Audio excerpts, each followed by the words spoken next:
convidar você a abrir a sua Bíblia no mesmo texto, conectar, seja lá o que for que você vai fazer, mas, por favor, vamos nos achar no mesmo texto bíblico. A gente poder aprender de Deus o que Ele tem para nós hoje na Sua palavra. Eu tenho duas chaves aqui que eu queria que nós víssemos. A primeira é a garotada aí, o rapaz está preparando material para a escola. Eu tenho netbook, tenho MP3, tenho pendrive, tenho iPad. Pai, o que vocês usavam na vossa escola? A cabeça. É uma outra geração se preparando para a escola, né? E depois o menino chegou para a mãe e fez uma pergunta existencial. E a mãe responde: não, meu filho, você não foi baixado pela internet. Você nasceu. É uma outra geração. Como é que a gente consegue expandir a obra missionária para essa nova geração? Como é que nós vamos conseguir preparar a nossa igreja para receber essa geração? Para que eles participem dos ministérios. Seu ministério infantil, como é que funciona o ministério infantil na sua igreja? Para essas crianças que estão crescendo, vendo TV a cabo, mexendo em iPad, telefone do pai e da mãe, e muitas delas têm o seu próprio telefone. Aí ela chega domingo na classe do ministério infantil da sua igreja. O que ela encontra? Você consegue visualizar a classe de escola bíblica do ministério infantil da sua igreja? É viagem no túnel do tempo para essa criança? Será que isso explica a falta de interesse, a falta de vontade dela ficar naquela classinha? Aquela professora, aquela pessoa que atende. Na minha igreja, recentemente eu tive uma experiência e eu já relatei isso para a liderança do Ministério Infantil, e nós investimos que o Ministério Infantil seja um ministério que abençoe as crianças. Mas certamente nós estávamos com uma pessoa que não entendeu o que é Ministério Infantil.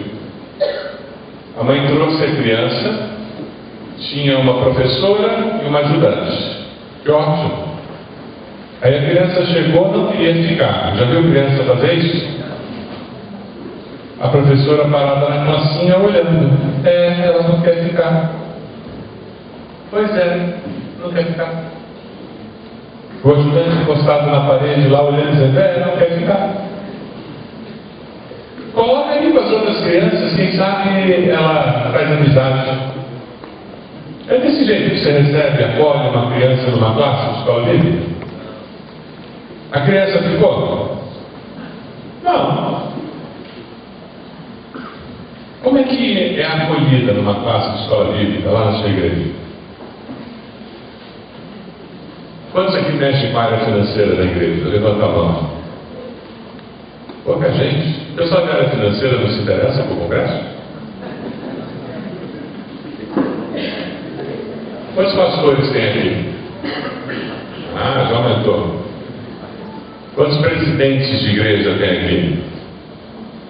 Ué, presidente de igreja pioneira não vem para congresso, não?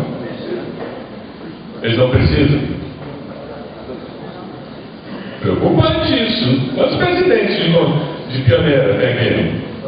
Tem muito pouco. Precisa fazer uma associação dos presidentes de igreja pioneira. Mas sabe uma pergunta que tem que ser feita? Então você que é membro de igreja, você tem que chegar na sua igreja e fazer essa pergunta. Pegue o orçamento da sua igreja e faça a conta de qual o percentual financeiro que é investido na infância e na juventude. Faça a conta. Se a sua igreja, como a maioria, é o menor percentual financeiro que é investido. Mais de 90% das decisões acontecem antes de 20 anos de idade. E o diabo é muito astuto. Ele faz com que a gente invista o mínimo possível financeiro justamente na faixa etária em que a maioria das decisões acontecem. Estratégico, né? O bicho é bom de estratégia. Ele é muito esperto.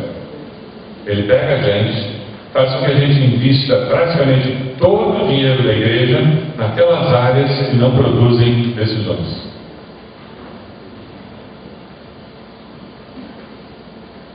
E as áreas que produzem decisões, que mudam a eternidade das pessoas, a gente investe pouco dinheiro.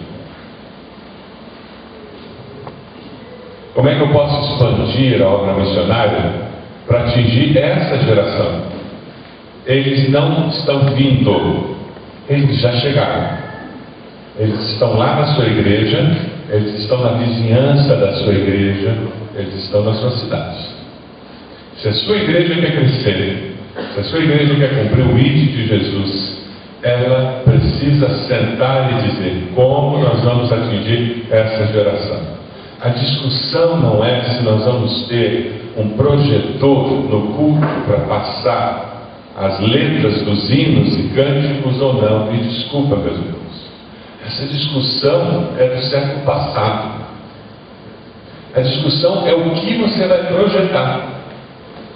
Uma palavra dos pastores aqui. Me desculpe, querido. O seu sermão que você levou horas preparando, horas orando, pedindo direção de Deus, é comprovado cientificamente, menos de 10% dele é retido se você usar apenas a audição das pessoas para reter o conteúdo. Por favor, use os outros sentidos. Use flanelógrafo, use dinâmica, use projeção de imagens. Talvez você não use PowerPoint como eu estou usando aqui, não tem problema.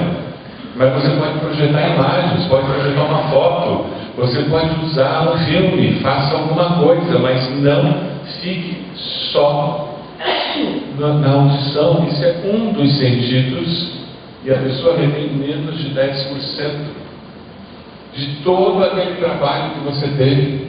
É muito pouco. E as gerações novas estão retendo cada vez menos.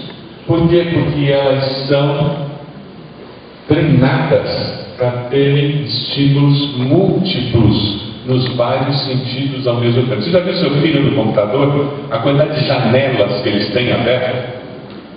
Eles estão ouvindo uma música, falando com 5 amigos no MSN, eles estão vendo 3 Facebooks, eles estão vendo o e-mail que acabou de entrar um novo. Não é assim? E quando você fala com eles, eles dizem: eu estou fazendo pesquisa na internet para o trabalho que eu estou digitando. Não é assim? A nossa geração faz uma coisa de cada vez. A geração deles é multitarefa. É diferente. E o nosso desafio tem a ver com o mesmo conteúdo. Lembra que eu falei ontem? O conteúdo é o mesmo, não muda. O que muda? A embalagem, a estratégia, o método, o papel de presente. O presente de Deus é o mesmo. A mensagem da salvação em Cristo é o papel com que nós vamos embrulhar esse presente que tem que ser mudado. A classe da escola bíblica tem que ter uma cara para esses dias, para que a criança se sinta atraída. A programação dos adolescentes tem que ter a cara da geração deles, para que eles se sintam atraídos. Mas na igreja nós somos abençoados, no sentido que é um prédio com múltipla utilidade, né? Então nós temos a facilidade, na sexta-feira, o nosso salão vira uma pista de skate, a gente baixa a rede, eles jogam futebol de 3 contra 3, ao mesmo tempo que a banda está tocando lá no palco. Então tem essa facilidade, então a igreja pode fazer isso. Mas fica um ambiente próprio para eles. Mas se você não pode fazer isso no santuário, no salão de culto, seja lá como você chama, tá bom, o que você pode fazer? De repente você não parte da igreja que você vai fazer. Mas tem que fazer alguma coisa que tenha a cara deles, o jeito deles, para você poder atingi-los e levar essa mensagem que não muda. buscar uma vida de santidade, uma vida perto de Deus, porque nós precisamos ensinar essa nova geração que nós temos que viver a vida cristã com plenitude. Não é isso que a gente tem que ensinar? Porque daí eles vão ter vontade de conhecer esse Deus. Hoje nós vamos falar sobre aquele texto que nós lemos ontem e falar de uma maneira, sobre uma dimensão de nós deixarmos para trás aqueles pesos que nós carregamos e que são muito difíceis de levar. Lembra que nós falamos ontem sobre aprender? Todos nós podemos aprender com todo mundo, todo tempo. E todo mundo, todo tempo, pode aprender sobre tudo com Deus. Lembra que nós falamos sobre isso? Nós falamos ontem sobre a necessidade de nós termos um coração ensinável. Lembram disso? E é só assim que nós vamos conseguir atingir a sociedade, se nós estivermos crescendo, mudando, nos adaptando, aprendendo cada dia mais como viver a vida cristã, como viver com Deus. E para fazer isso, você tem que estar disposto a fazer o quê? A dar passos de fé. Lembram disso? Ora, quando nós estamos fazendo tudo isso, nós precisamos voltar para o texto bíblico e dizer: Deus me ensina, me capacita. Vamos lá? Hebreus 12, de 1 a 4. Veja se tem alguém perto de você sem Bíblia, para que essa pessoa possa acompanhar o texto. Hebreus 12, de 1 a 4. Portanto, também nós, uma vez que estamos rodeados por tão grande nuvem de testemunhas, livremos-nos de tudo que nos atrapalha e do pecado que nos envolve, e corramos com perseverança a corrida que nos é proposta, tendo os olhos fitos em Jesus, autor e consumador da nossa fé. Ele, pela alegria que lhe fora proposta, suportou a cruz, desprezando a vergonha, e assentou-se à direita do trono de Deus. Pense também naquele que suportou tal oposição dos pecadores contra si mesmo, para que vocês não se cansem nem desanimem na luta contra o pecado. Vocês ainda não resistiram até o ponto de derramar o próprio sangue. Eu queria fazer uma dinâmica agora com você. Largue a sua Bíblia, por favor, fique de pé e nós vamos bagunçar as cadeiras. Eu quero que você forme grupinhos de três pessoas, por favor, rapidamente, para nós fazermos essa dinâmica. Grupinhos de 3. Vamos lá, rapidinho, grupos de 3. Então, agora que você tem grupos de 3 formados, você vai fazer o seguinte: nesses grupinhos de 3, você vai escolher quem vai ser o que vai começar. Então você escolhe quem vai ser o líder aí. Escolhe quem é o líder. Quem é o líder do grupo? Olha lá, não precisa fazer votação, é por indicação. Está indicado o líder do grupo, muito bem. Líderes, olhem para mim. Eu vou fazer a posição que você, líder, terá que fazer.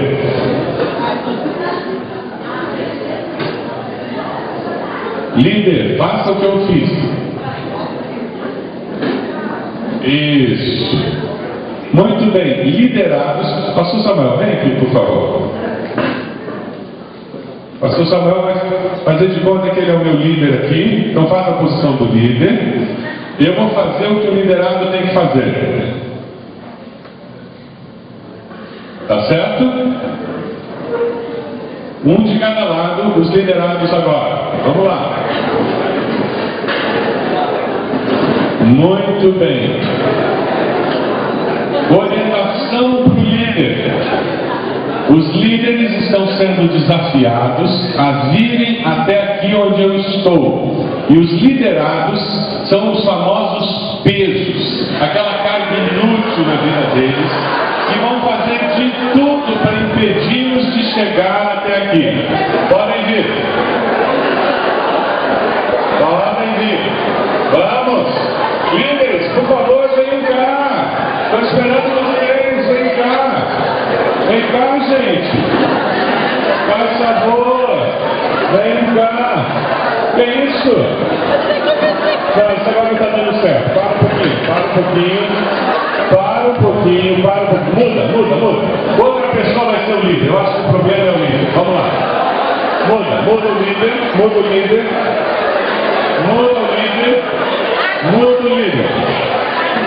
Mudou o líder agora, vamos lá.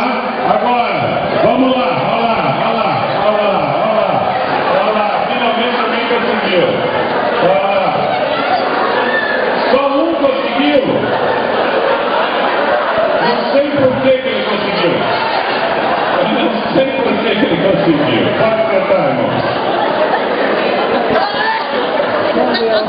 Mais um chegou aqui.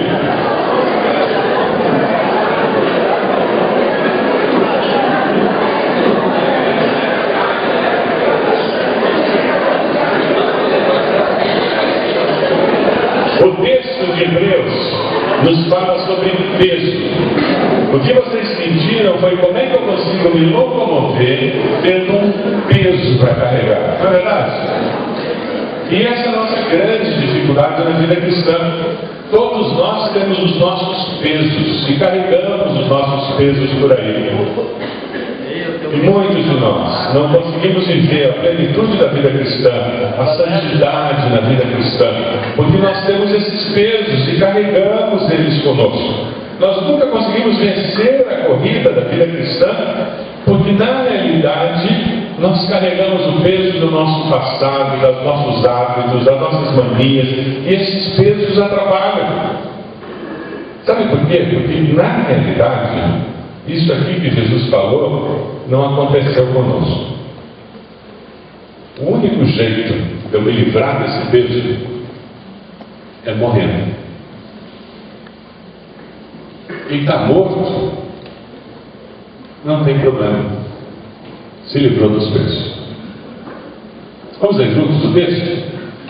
Digo-lhes verdadeiramente que se o grão de trigo não cair na terra e não morrer, continuará ele só. Mas se morrer, dará muito fruto.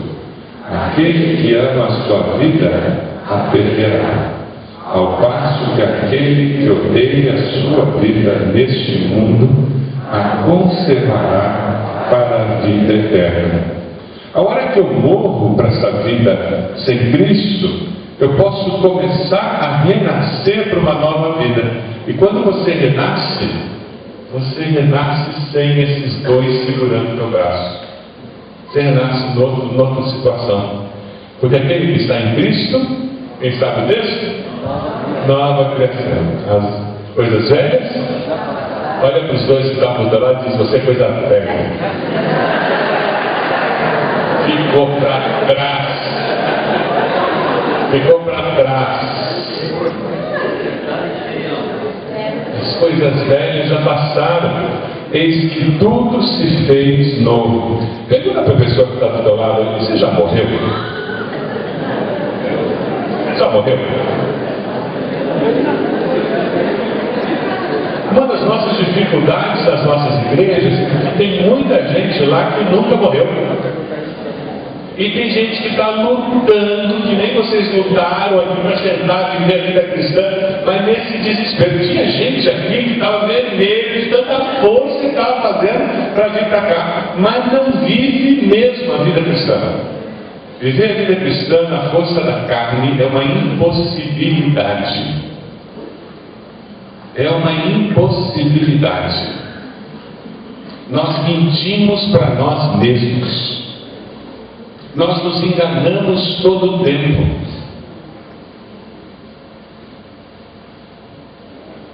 Enquanto Gálatas 2:20 não se torna realidade em nossa vida, nós não descobrimos o que é de fato ser discípulo de Jesus. Vamos ler juntos? Fui crucificado com Cristo, assim já não sou eu quem vive, mas Cristo vive em mim.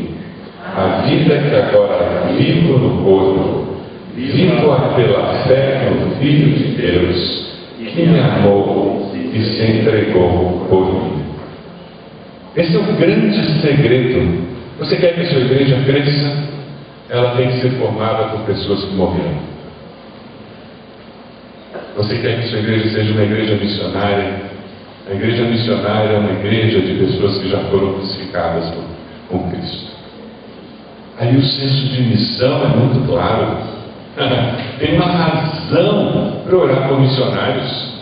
Tem um porquê contribuir para missionários, pegar plano de adoção. Tem um porquê eu deixar de comer pizza para adotar mais um missionário, tem um porquê fazer cantina na juventude, depois do culto, para a juventude adotar um missionário. Tem um porquê a criança ela fazer brigadeiro, para vender brigadeiro na escola, para ter um dinheirinho para mandar para missões. Por quê? Porque eu fui crucificado e eu tenho um senso de missão muito aguçado.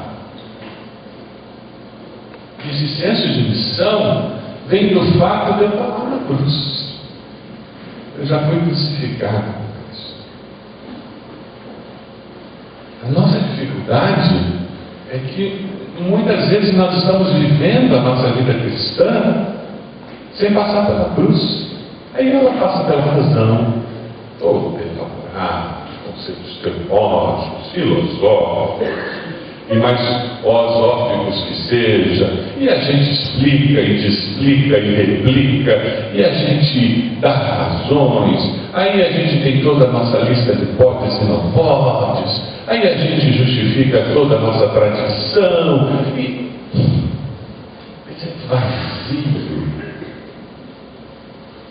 é vazio de missão. Sabe aquela missão que alimenta a paixão no coração? Aquela paixão que arde.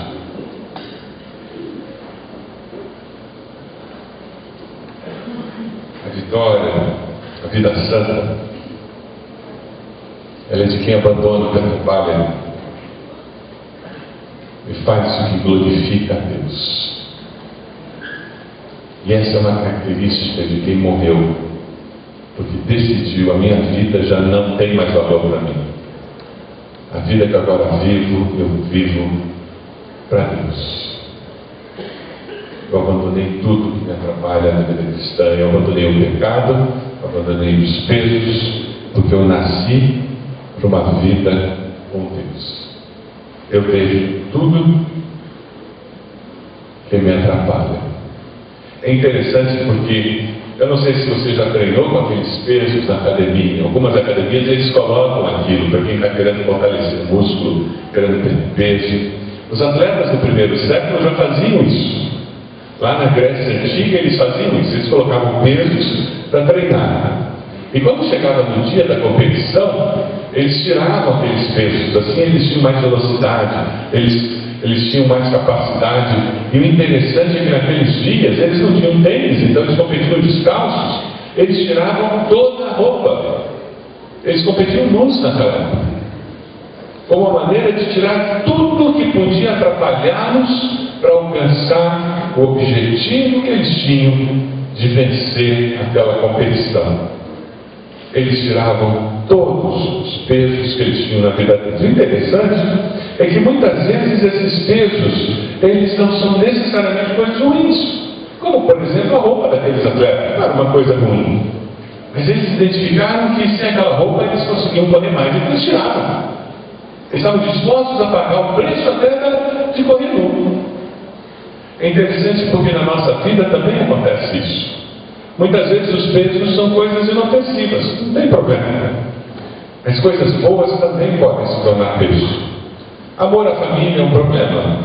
Não. Mas o amor à família pode se tornar um peso na vida cristã de alguém? Pode. O amor à segurança pode se tornar um peso? Eu conheço pessoas que não vêm no culto, não vão a retiros, que não podem deixar a casa sozinha. Conhece gente assim? Amor ao trabalho pode ser um peso? Trabalho não é uma coisa ruim, é bênção de Deus. Você conhece gente que trabalha mais do que deveria? Que não trabalha para viver, mas vive para trabalhar? E ama tanto que faz, só é abençoado por Deus com alegria e prazer no trabalho. E aquele prazer e amor no trabalho se transforma no Deus na vida dele. Amor ao conforto, a todas as bênçãos que recebeu, pode se transformar num peso na vida de alguém? O banco da igreja é muito desconfortável. Fica entre nós. Banco de igreja é um negócio ruim, né? Quem foi que inventou banco de madeira, gente? Quem fica sentado por umas 2, 3 horas numa cadeira de madeira em casa? Ué, vocês não ficam? Por quê? Por que você não fica sentado umas 3 horas vendo televisão numa cadeira de madeira em casa? Agora, na igreja, você senta numa cadeira de madeira? Você percebe? Você percebe como é que a igreja tem a tendência de ser anacrônica? Por que eu espero que o visitante venha na igreja, sente numa cadeira, num banco desconfortável e ache bom ainda? Eu estou trabalhando a favor do cão, não estou? Por que o lugar onde as pessoas sentam para adorar a Deus não é um lugar confortável? Alguém já explicou para você isso? Eu estou procurando.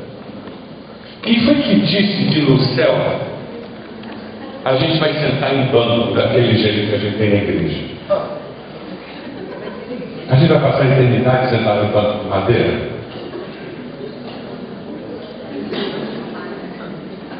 Mas não é verdade?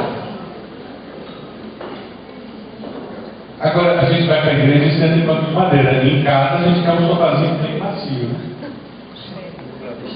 Agora, por que para adorar a Deus a gente sentar num negócio desconfortável? Gente, que tem uns bancos que são horríveis, né? Dá dor no ciático depois do culto, não dá? Dá para vocês levar isso para casa e pensar como é que eu posso transformar aquele lugar onde a gente senta mais confortável?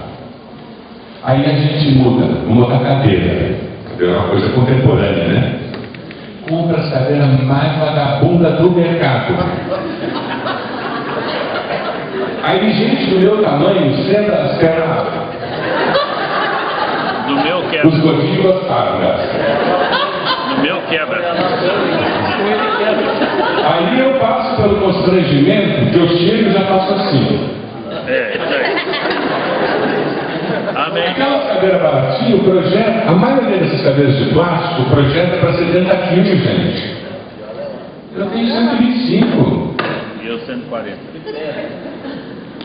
Mas aí a gente compra cadeira baratinha para a igreja. Por que a gente compra cadeira baratinha para a igreja? Gastar pouco.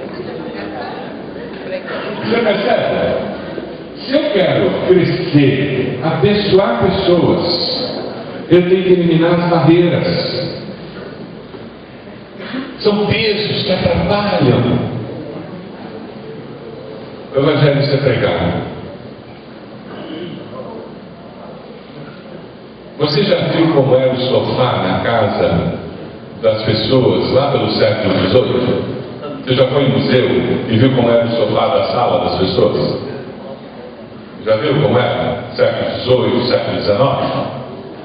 Era parecido com um banco de igreja, gente. Mudou tudo. Aonde que não mudou? Na igreja.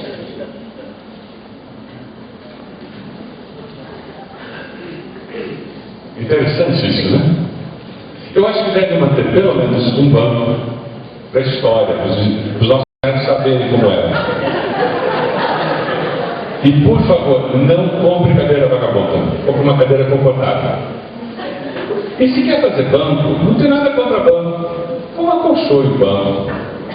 Faça o banco anatomicamente confortável. É uma maneira de fazer banco anatomicamente confortável. Peça alguém que saiba fazer isso. Não pegue aquele irmão que sabe trabalhar com madeira, mas que nunca estudou economia. E faz o assento curto demais, sem a inclinação necessária para sustentar as pernas. Pegue alguém que entenda de economia, para que seja confortável. E põe umas almofadinhas no banco, pelo menos. Mas sabe, é interessante porque quando você vê tudo isso, o nosso grande problema, que gera um grande peso, é a nossa mania de ficar confortável convivendo com esses pesos que nos atrapalham. A gente se acostuma, o ser humano tem essa capacidade de se acostumar com tudo na vida. Vamos dar uma olhadinha no vídeo, ela joga na poltrona, que mostra essa tendência do ser humano de viver uma situação de comodismo.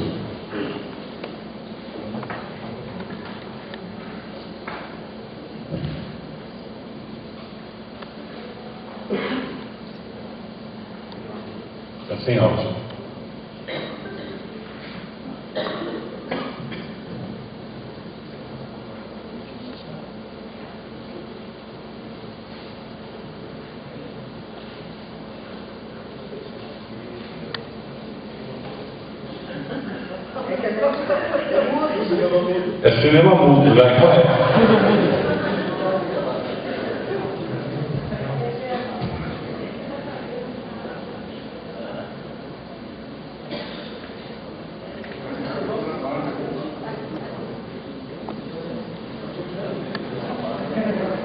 Tecnologia é uma maravilha, quando funciona.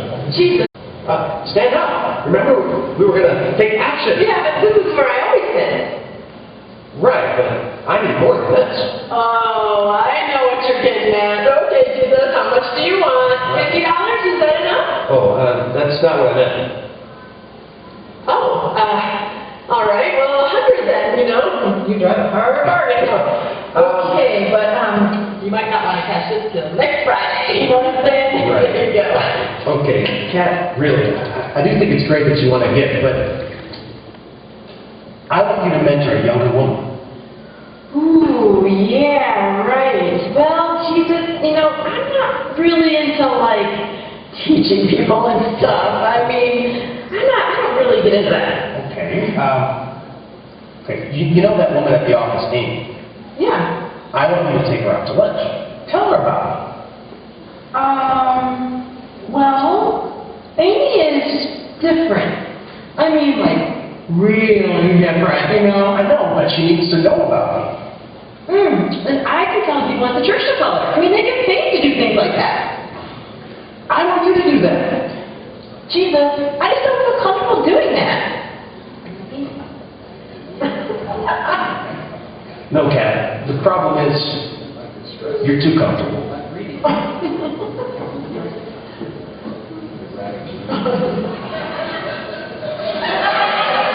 Às vezes nós tentamos tanto, com a nossa própria força, viver a vida cristã e vencer esses pesos. Não dá certo esse negócio, não.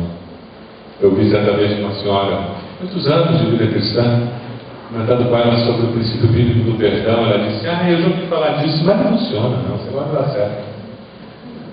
Ela tinha tentado tantas vezes viver a vida cristã na força do carne, que ela não acreditava mais.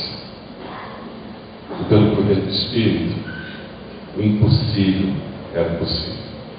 Quem sabe é assim que você tem vivido nos últimos anos.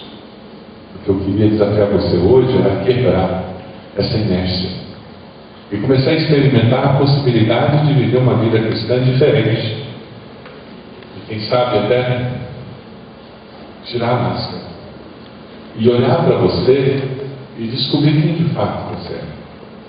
Em que nível de vida cristã você está? Não interessa se você é diácono, diaconisa, professor de escola bíblica, se você fez teologia, se você não fez.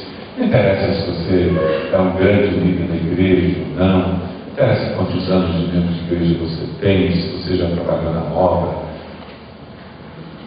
Diante de Deus, onde está a sua vida cristã? Em que nível está?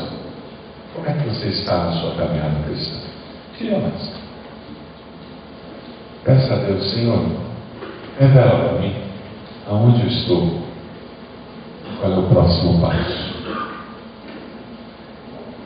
Isso é morrer. Isso é ir até a cruz e dizer: não mais eu vivo, mas Cristo vive em mim. Isso é dizer: eu estou querendo, Senhor, viver uma vida de santificação, a vida que eu me consagro ao Senhor, para experimentar toda a plenitude do Senhor. Aí eu vou conseguir ministrar para uma geração e ajudá-la a interpretar como ela pode usar todos esses recursos que ela tem. Senão eu não vou conseguir interpretar a vida para a nova geração. O que eu vou fazer é simplesmente criticá-la pelas novidades que eles têm. Você já viu gente criticando aqueles jovens que querem fazer tatuagem? Já viu pais criticando jovens que querem usar computador o tempo todo, jogar videogame o tempo todo?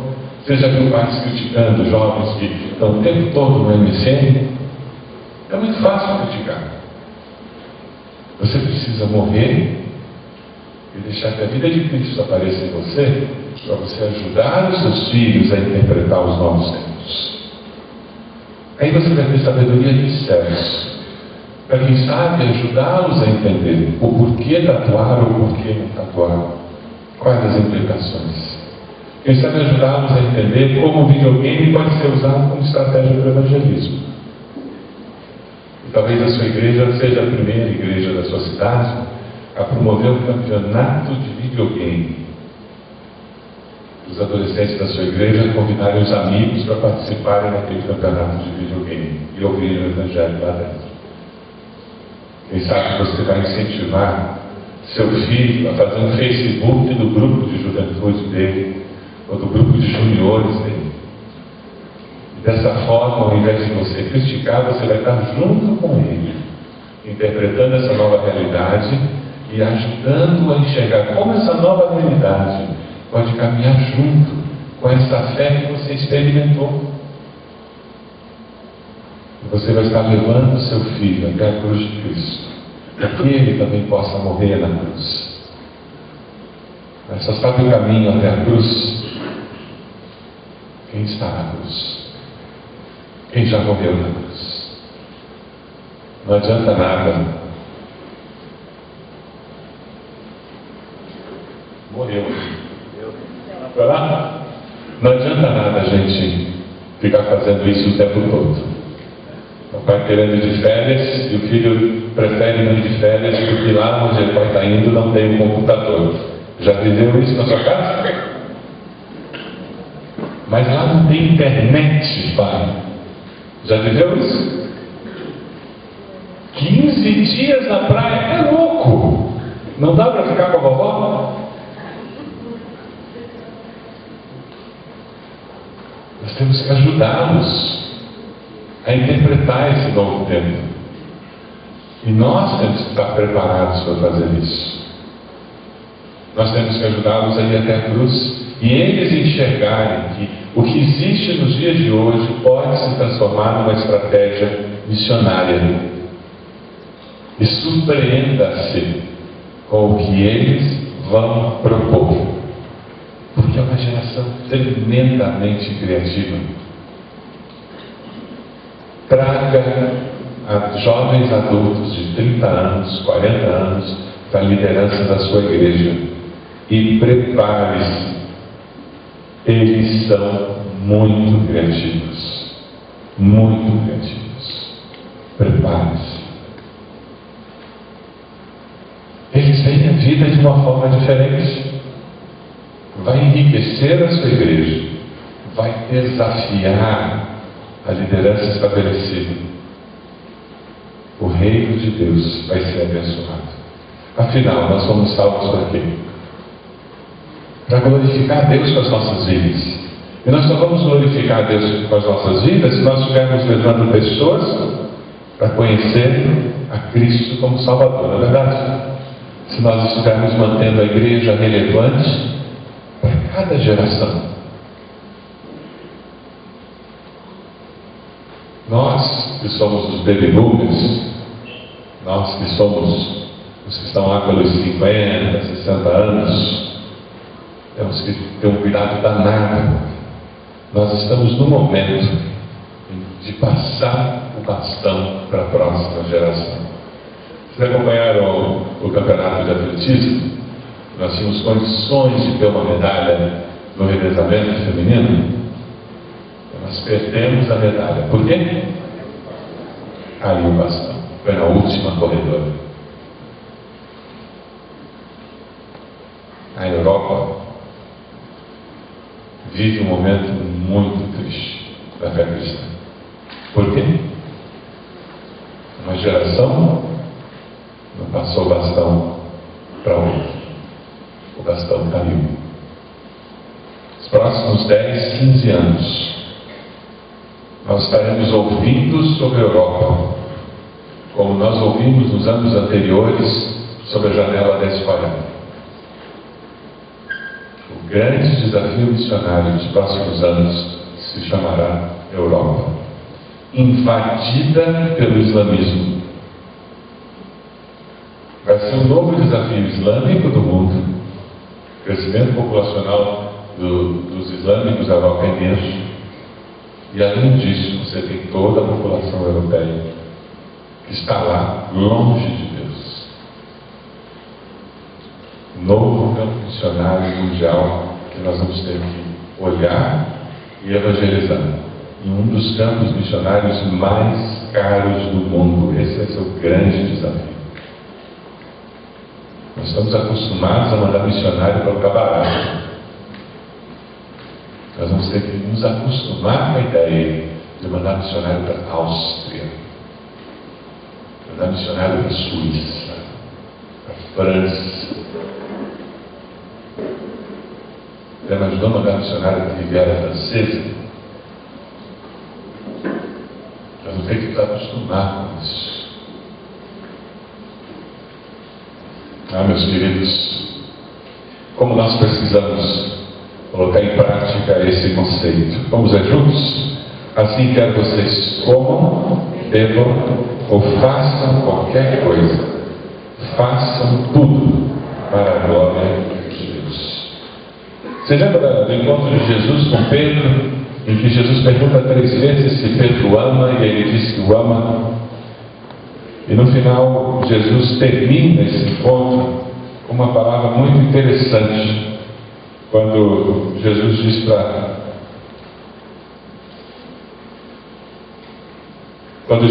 para Pedro que ele devia segui-lo, ele diz: Pedro, você vai cuidar das minhas ovelhas.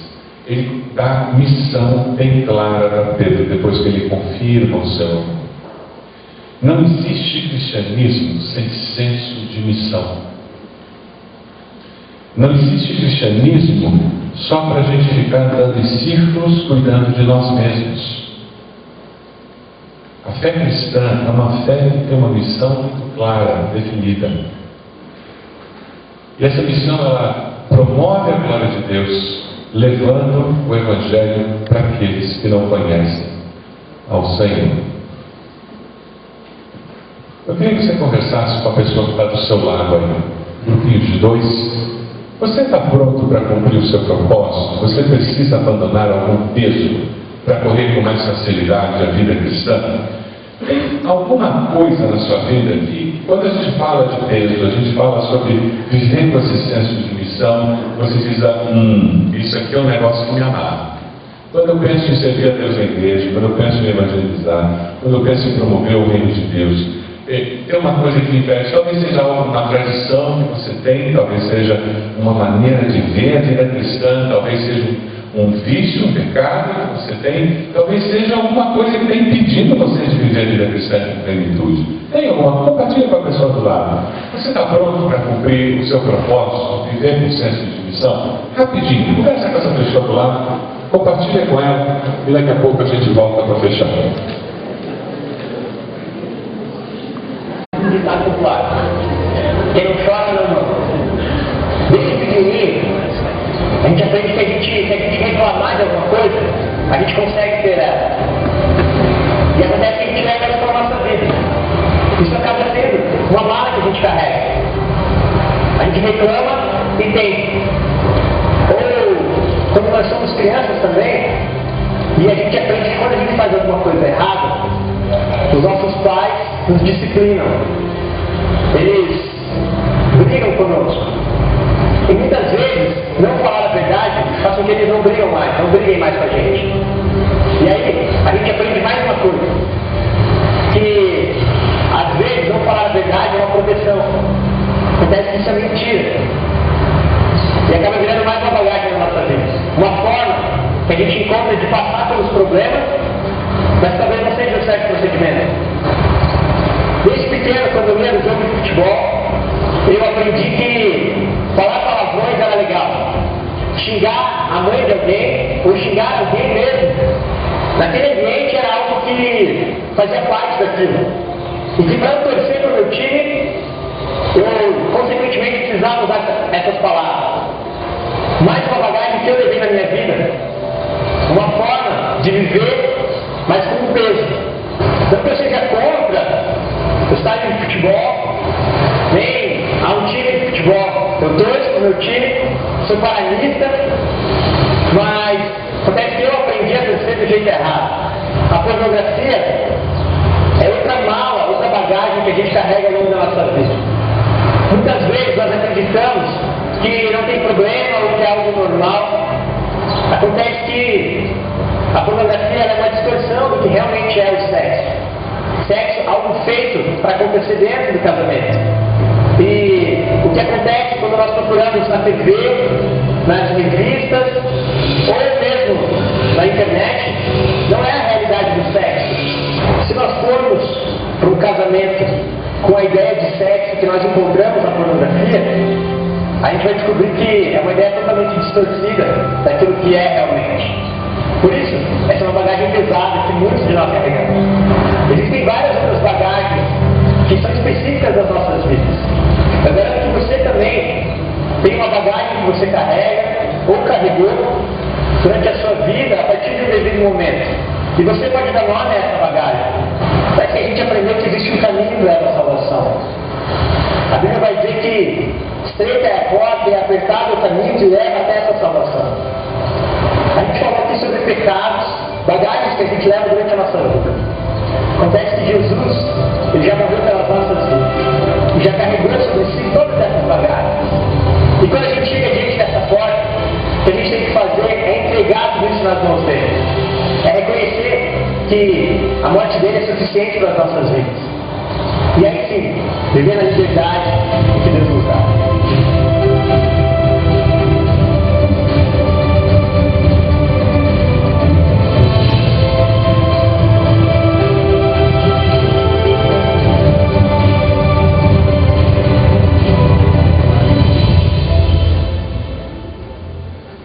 Essa liberdade que você quer, deixar esses pesos para trás.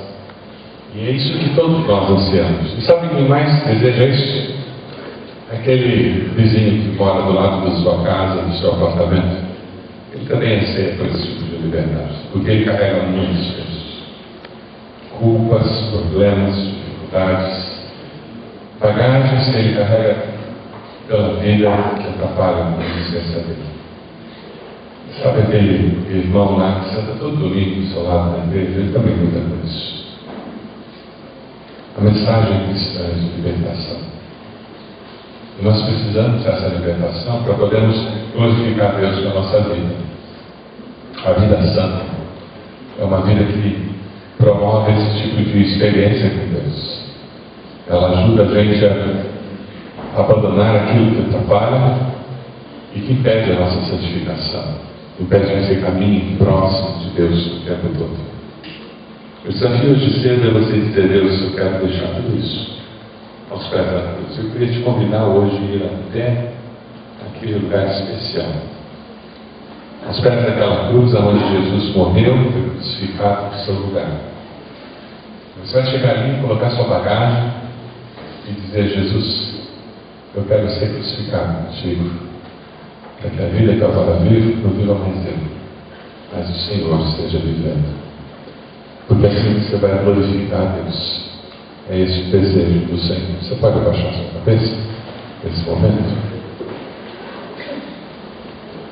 É uma decisão sua, é um momento de consagração. É isso que nós vamos fazer aqui agora.